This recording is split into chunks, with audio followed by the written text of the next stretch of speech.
कुदरती दुनिया में आवाजों की भरमार है।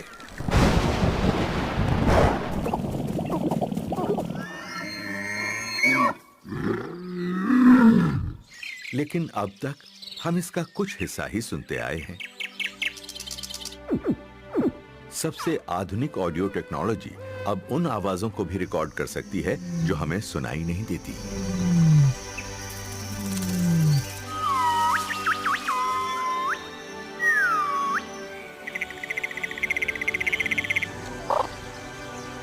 कुछ जानवरों को अपना वजूद बनाए रखने में आवाज बहुत अहमियत रखती है। वो आवाज का इस्तेमाल शिकार करने के लिए और बच निकलने के लिए करते हैं।